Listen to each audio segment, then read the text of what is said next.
Dear listener, reader, podcast, book, purchaser, whoever, don't give a fuck. Train.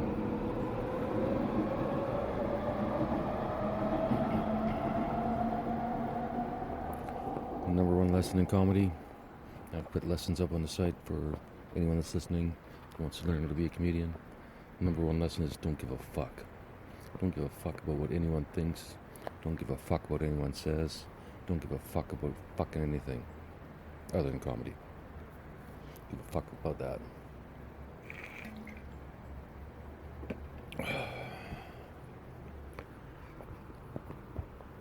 Sick and tired of telling the same story over and over again. However, since this next story is where it sort of all started,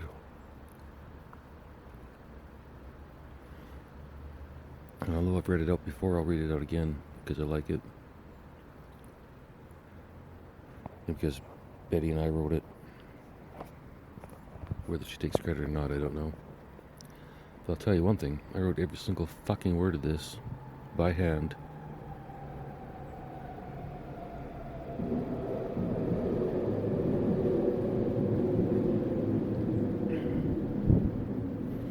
By hand, at Starbucks, on a phone, with a Bluetooth keyboard, staring out a window, with Betty behind me, feeding me coffee every time I go up to the counter, like some lunatic.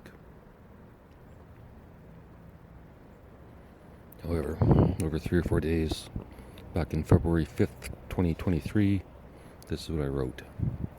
Or this is what we wrote, depending on whether you believe in telepathy or not.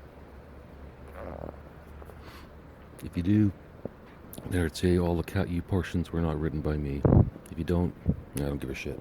This is from Dave Scripts, Scraps, and Apps. Joe Rogan Experience 3000. Cat you and Dave prove telepathy. February 5th, 2023. Joe Rogan Experience number 3000. Sometime in the future. On a Monday. Surrounded by Leon's bodyguards, Dave, Cat U, and Leon walk into Joe Rogan Studios. The location is safe. Joe maintains his own personal security detail. The location is safe.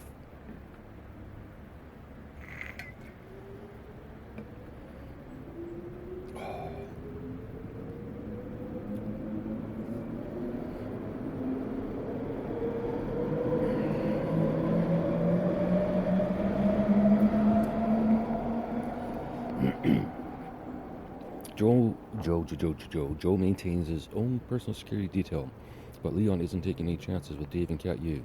After this podcast, they'll jump from nearly unknowns to being the most famous married couple on the planet when Leon announces to Joe's listeners who they really are. Cat U sits directly across from Joe, Dave to her right, with a laptop, and Leon to Joe's left. It's a full house, and destined to be Joe's longest podcast ever. Joe, Leon, who have you brought me today? Who have you brought me today?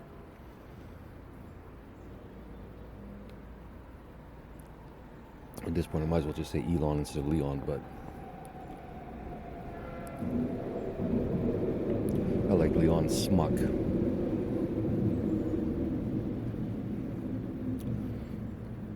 Leon doesn't give a fuck. Elon does. Leon, Cat U and Dave, the first two people I'll send to Mars. Joe reaches over the table and shakes Cat U's hand. He extends it to Dave, but Dave turns his eyes to the computer, ignoring Joe's gesture. Cat U, sorry, he's a bit OCD at times. Joe, no problem. Cat U, and he's mute. Joe is confused. Mute? Joe pauses, then asks Leon, how can you send a person to Mars who doesn't communicate verbally? Isn't there a liability? Leon, normally yes, but Dave and Cat U can communicate telepathically, faster and more efficiently than any two people verbally. Joe, loudly in surprise. Telepathy? Are you talking about using your brain link technology? Brain link TM technology? Leon, no. Joe, so how do they communicate telepathically? Leon, I don't know.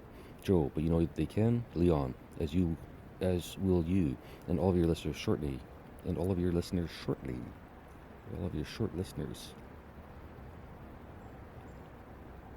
Joe, okay, let's get into this. Where do we start? Leon, it's a long story. Joe, it's my podcast. Make it as long as you like. I have nothing else planned except the Kill Tony podcast tonight, and I assume we'll be done by then. Cat you, I guarantee we'll be done by then, Joe. We have tickets for Kill Tony too, and Dave plans on signing up. Joe, a mute comic? Cat you, I'll speak for him. Joe, are you two communicating as we speak?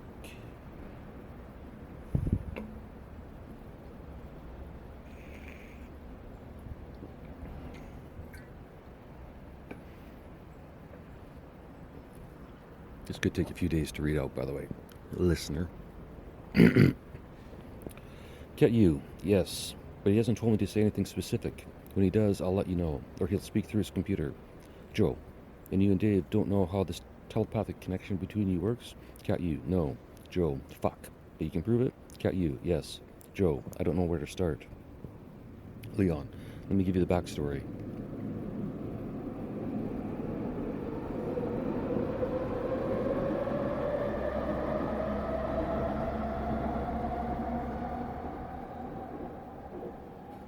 Leon explains the story of his teenage years at his Uncle Joe's farm in Saskatchewan, how he escaped the South American environment that he grew up in, one not conducive to his beliefs.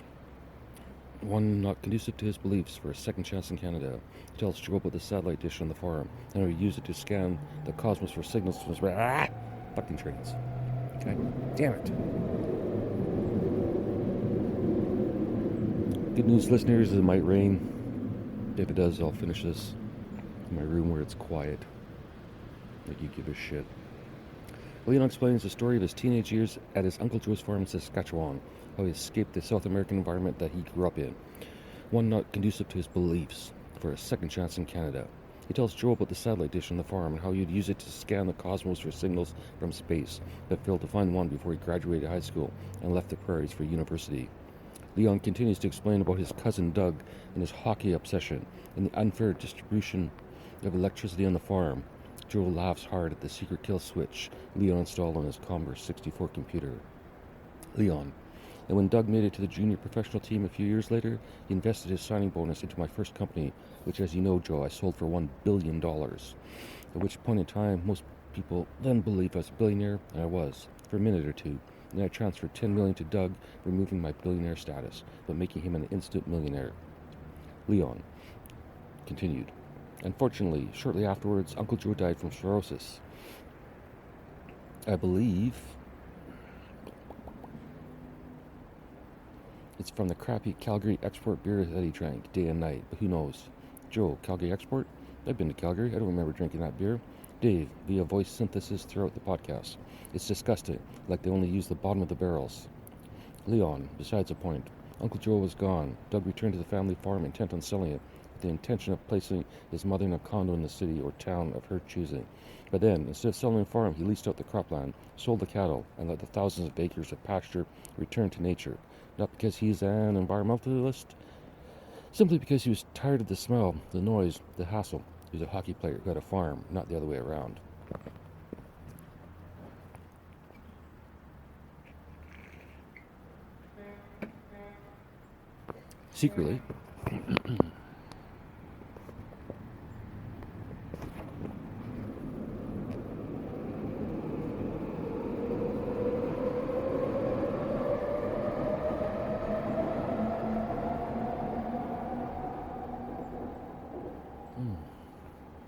Secretly, Dave and Cat Yu are communicating back and forth, discussing the podcast in their minds. Joe notices their 1 second long glances between them. They look like teenagers in love, not adults.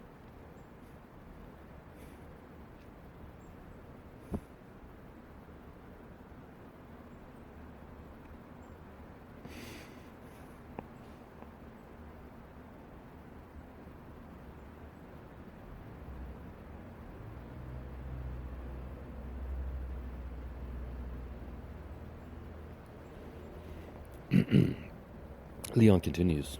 Doug was free of the farm, a millionaire, offering to invest in my next venture, and on his way to the NHL. But of course, he was injured by bad check, ending his career, like a typical movie scenario, but real life. Sorry, Joe, I said it was long. Joe, keep going. I trust you, man.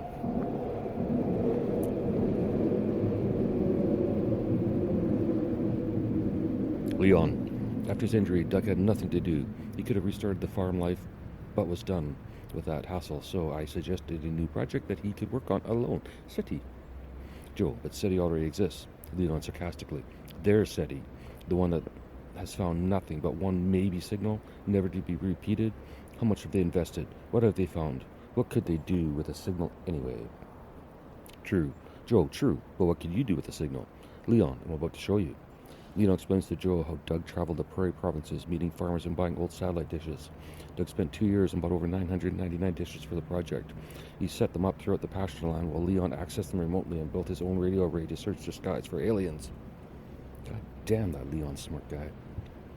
Joe, and you/he didn't tell anyone what you were doing?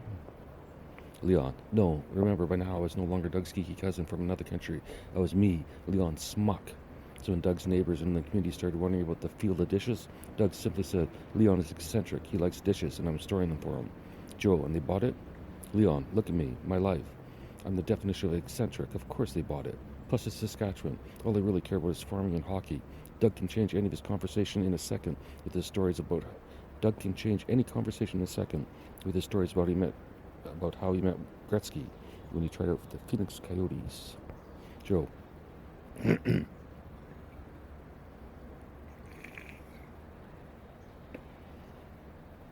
Joe, okay, but how does that... Joe, okay, but how does that get us to these two who have been watching these past few minutes, and they definitely have a connection, but telepathic? Leon, should we demonstrate? Joe, please. Leon pulls out a new pack of standard playing cards. As the train rolls by, says to Joe, fuck you. Nah, Leon wouldn't say that. Leon pulls out a new pack of standard playing cards. Tells Joe he can use b-b-d-b-d-b-d. Leon pulls out a new pack of standard playing cards. Tells Joe he can use another deck if he thinks the cards are marked. The cards are not marked. Leon, technically one of his cards, bought them at a dollar store on the way to the studio. Leon hands the cards to Joe to inspect and shuffle. He mixes the cards for a few minutes. Leon, would you agree that there's no way Dave or Cat Would you agree there's no way Dave or Cat you could know the order of those cards, correct? Joe, I agree. Leon, the odds are a deck of cards have never been shuffled into the precise order you just created, ever. Joe grins. I said I agree. Leon sounds a bit autistic. Leon instructs Joe to hand the deck to Cat Yu. Cat Yu accepts the deck and holds him close to her chest so Dave cannot see, and then peeks at the first card, the 7 of diamonds. Dave types 7D into his computer and hits enter. The computer speaks 7 of diamonds, and Cat Yu shows Joe the card. Before Joe can comment, Dave submits the next card, 3 of clubs. Joe looks around like he's seeing a trick, but can't figure out how they're doing it. Are they using signals? Leon, no. When Cat Yu showed you the card, she saw the next card, and that information was instantly sent to Dave. Dave pulls out a roll of duct tape from his laptop bag and begins wrapping around his head, blinding himself, and removing any doubt about signals. That's a quiet train for once. Finally fucking used some WD-40. The demonstration continues, even faster now. As quickly as Cat Yu looks at the card, Dave accurately returns the card. Accurately. Joe trusts Leon. He considers him a friend, but he is the oddest billionaire or maybe person on the planet. Has he lost his mind and created some elaborate prank? But for what purpose? Joe asks his sound producer Jamie to get a deck of cards from the green room, a used deck. Dave and Cat Yu repeat the demonstration. Dave removes the duct tape, blindfold, and Cat Yu stands in the hallway, unable to view Dave or the room. Joe shuffles the deck provided by Jamie and hands him to Dave, who looks at the first card, and instantly Cat Yu yells, 3 of hearts, from the hallway. They complete the entire deck as fast as Cat Yu can call out the deck. Joe is confused, but is starting to believe. After something. They're starting to believe after fucking Kobo.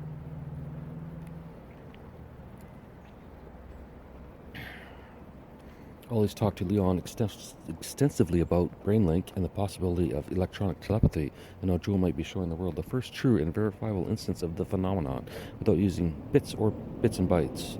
Or it's bullshit. And Leon's lost his fucking mind. Either way, this is just the biggest podcast of all time or something.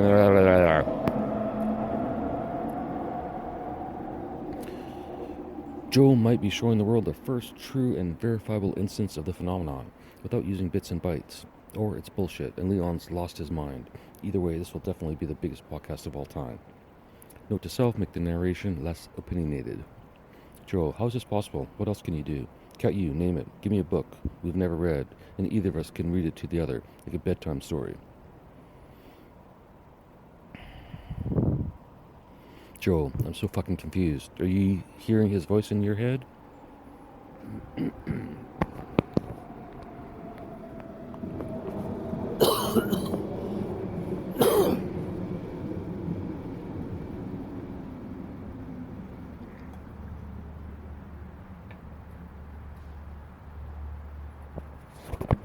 Cat you. No, it's more like a series of thoughts entering my consciousness, and somehow I know they are from Dave. Why we are connected, I'm not sure. Joe, how did you and Dave meet in person? Leon interrupts. Now we'll have to head back to the farm. After I set up my own SETI detection array, I spent millions of dollars on my search, and eventually I found something. A video feed, no audio. Joe, alien? Leon, no. A man alone in a room. Dave. Joe, Dave's an alien? Leon, no, I wish. He's human. We've tested him, so it's got you. Joe, okay then. You have a feed of this guy? Where's it coming from? Leon, I have no freaking idea. Joe, you have my attention. Leon smiles. I thought I might. Joe, how do we get to Mars from an unknown video feed? Leon, with great difficulty. Cat you and tears. Dave, and laughs.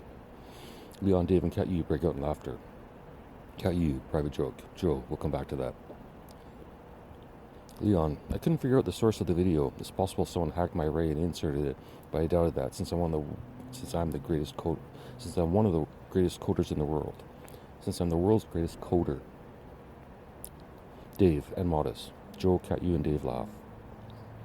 Leon, we're getting closer, Joe. Do you remember that big lawsuit against me a few years ago? Joe, hard not to. No one knows why it was dropped. Leon, it was dropped because of Cat Yu. She worked for the company that was suing me. They tried to force her to testify against me and lie about her findings. She refused, told the judge the truth, and the lawsuit was thrown out. Unfortunately, she was fired, lost her work permit, and was sent back to Hong Kong. Joe, so she saved your ass? Leon, correct. And I was very grateful, but due to the SEC and my other business holdings, to contact her, I think Cat Yu would have looked inappropriate and would have opened an investigation. But yes, she saved my ass. However, and more importantly, I was impressed with her ability to analyze data. Cat Yu thinks in terms of data, I believe. Cat Yu, I don't. Leon continues. But now I'm stuck. I'm rich, I'm famous, and all eyes are on me. Half the world hates me, the other half loves or tolerates me. Either way, I don't care about their opinions. I only care about finding out what my array is receiving, finding out why my array I only care about finding out why my array is receiving this feed, and I need help to analyze the video or the data. I needed someone I could trust, of an impeccable integrity. I needed a Cat Yu.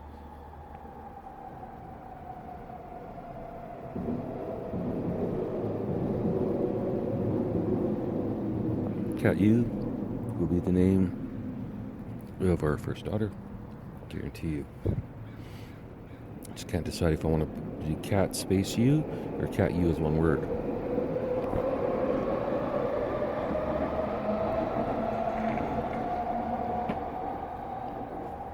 So I saw a realtor on the park bench the other day with the name U.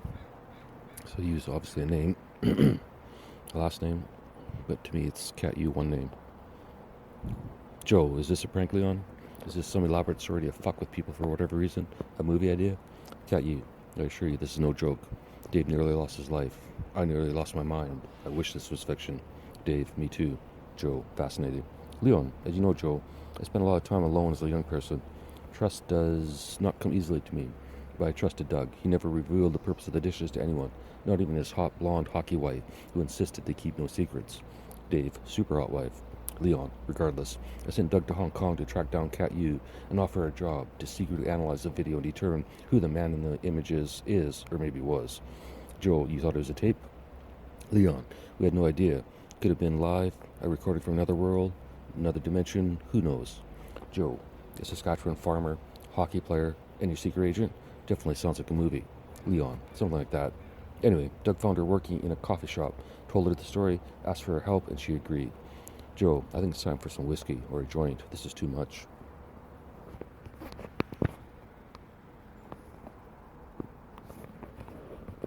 Leon, we had no idea. Could have been live, a recording from another world, dimension, who knows? Cat you. Joe. David. Leon. Joe. I think it's time for some whiskey or a joint. This is too much. Cat you. I don't drink or smoke cannabis. Leon. Remember the trouble I got into smoking weed last time, Joe? Dave, I'll have both, please. Joe, cat you. Where did you think the video came from? Joe and Dave have a drink and smoke a blunt as Cat U continues the story. Cat U, I have no idea, but it didn't look like an alien world or person, unless, of course, their world looks just like ours. And I consider that a possibility, but... Joe, how much of the room could you see? Cat U, everything, but it was a top-down view, like I was hovering in the center of the room watching Dave through a transparent ceiling. I assumed the camera was in an overhead light. Joe, so what can you do with that sort of feed to analyze it? Cat U, I wrote an AI to track every single activity in the room and built a database of daily events. I named the software MAI, pronounced MAI, which stands for Micro Artificial Intelligence. Then I programmed MAI to specifically capture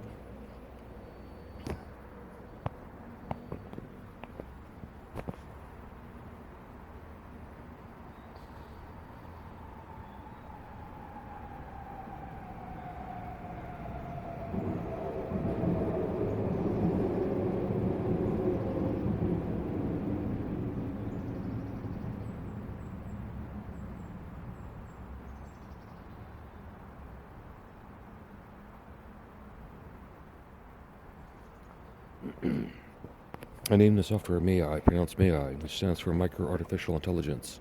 Then I programmed MAI to specifically capture all the keystrokes on Dave's laptop.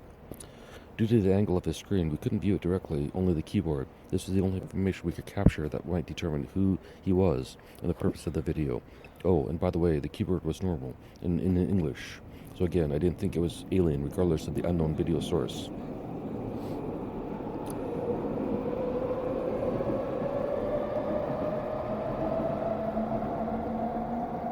Leon, I still considered it for a while. Dave, do I look alien? Joe laughs. Joe, what did you learn? Cat U, almost everything. Dave is a writer, and at the time was determined to live his life off his words. Those are his words, not mine. Dave, I did write like that. Joe, in your AI, may I? Could determine what he wrote by video of his hands on the keyboard? Cat U, yes, it wasn't perfect at first. Sometimes words were wrong or misspelled, but it's close enough. It was like I was reading over his shoulder. Leon, think of it like a virus that reads your keystrokes. Joe, oh, so like that old TikTok before Bitter bought it? Leon, exactly, but without permission. Cat U, and without that permission, when Dave started writing in a daily journal or about his past life, it became very uncomfortable for me.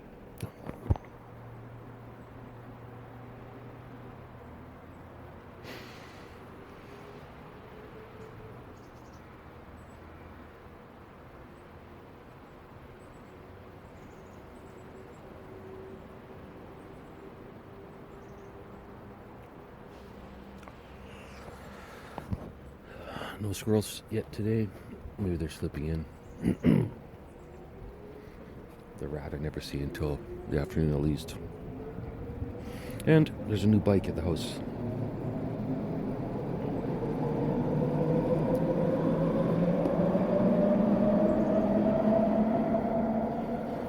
Sit in the backyard, I should take it. Go for a ride.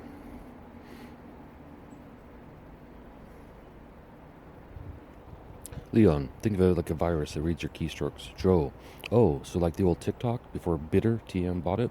Leon, exactly, but without permission. Got you, and without that permission, when Dave started writing in a daily journal or about his past life, it became very uncomfortable for me. I realized I was invading his privacy. I no longer felt this could be some sort of previous tape feed. It had to be live. Train.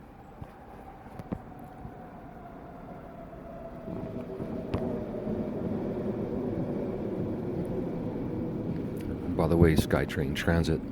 The old trains are less noisy than the new trains. Just saying, if you're going to run a train, it doesn't have to be a noisy train. Cat you, and I assumed there was a greater purpose, a reason. Joe, God? Cat you, no, I don't believe in God or anything above human biology/intelligence. However, there was too much in my own past life to not wonder. I spent 6 years in university. I left with a PhD in computer science, with my specialty being data analysis. And one decision a few years ago ended my career. I don't believe in God, but maybe fate, destiny, karma. Joe, 6 years for a PhD.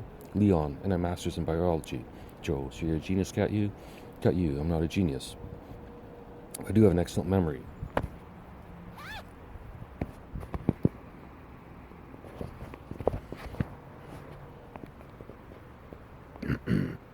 It's probably going to take 4 or 5 days to read out.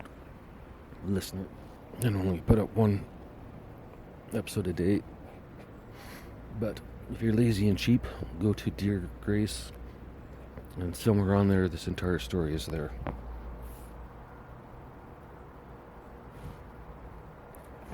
Cheap bastards. Cat you, I'm not a genius, but I do have an excellent memory, and when something's out of place, my mind seems to stop until I can figure out what and why.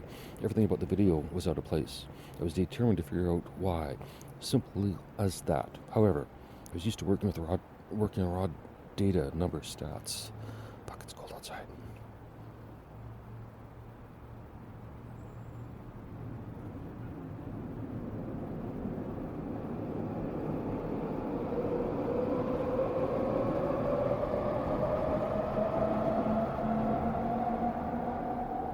Probabilities, permutations,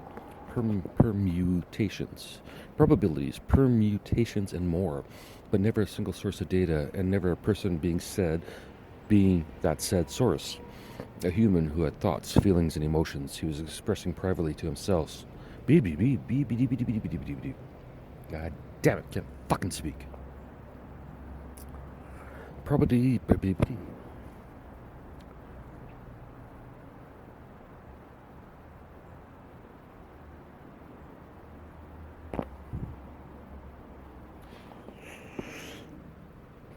Comedy lesson number 1, never give up. Comedy lesson number 2, make fun of everything. Comedy lesson number 3,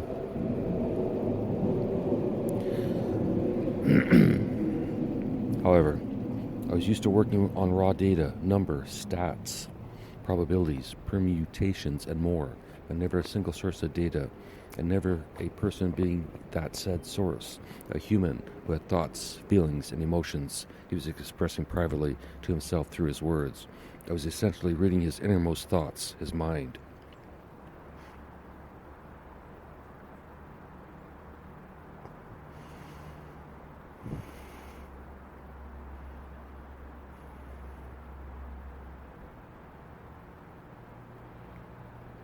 Joe looks at Dave, sipping his whiskey, all but ignoring the conversation.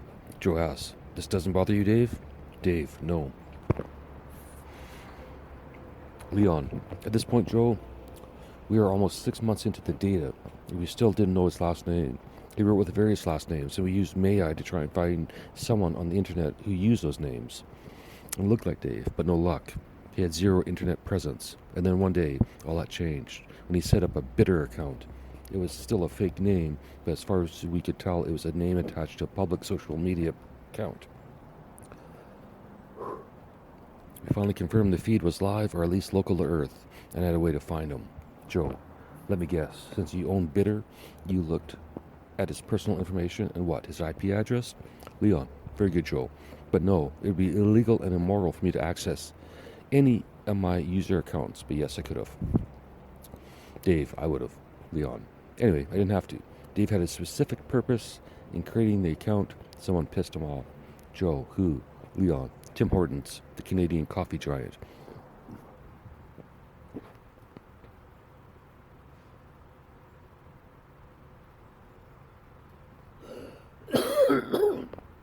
Cat continues. I knew he was probably going to Tim Hortons during the day, because he often returned with their cups and occasionally a donut. and occasionally a bagel or donut. I could tell you exactly how many times if you like. It's all in the data. Joe, so with one video feed, you really could tell almost everything about a person? It's 30 minutes, but I'm going to go one more paragraph. Cat you, nearly. Anyway, Dave posted a video of an elderly customer being denied the washroom on Canada Day. He was riding a Tim Hortons. Fucking trains. Fucking trains.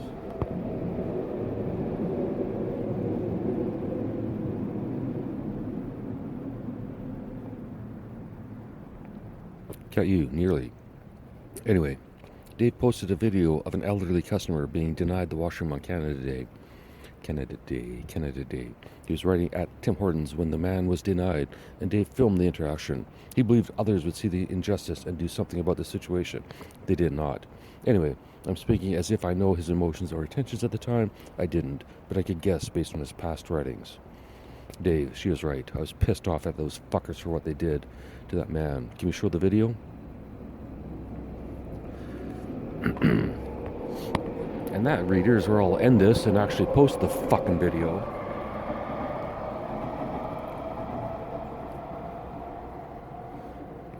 And those cunts still close the washroom at night.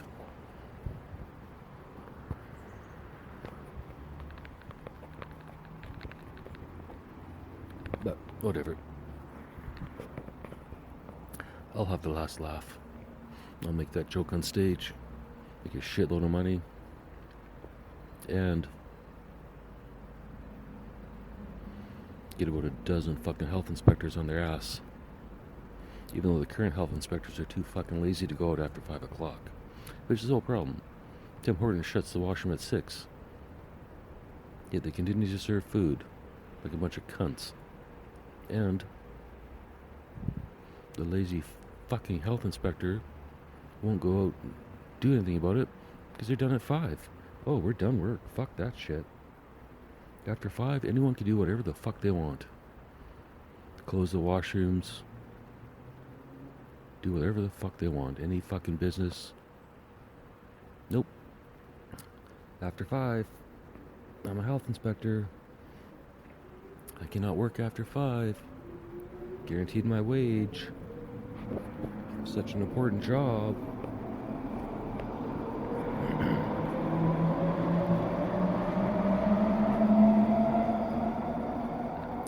There's absolutely no way AI could do my job. Put a camera on a person and videotape everything? No, AI couldn't figure out. The health inspector could, because the health inspector is way too fucking smart. Of course, health inspector that doesn't get off his fucking ass is useless. So put a camera on everyone. Let AI analyze fucking everything. And when some cunts at Tim Hortons deny an old man the washroom,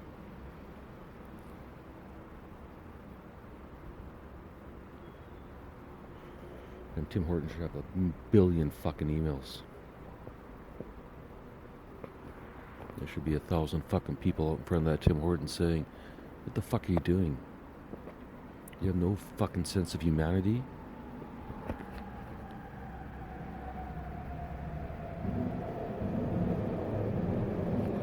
I don't care if that Tim Hortons is owned by a white person, a black person, a brown person, a yellow person, an orange person, a blue person, or a green person. It makes no fucking difference who owns it. Because Tim Hortons as a fucking corporation should do better. But they don't. It's like every other fucking corporation, all they care about is fucking money.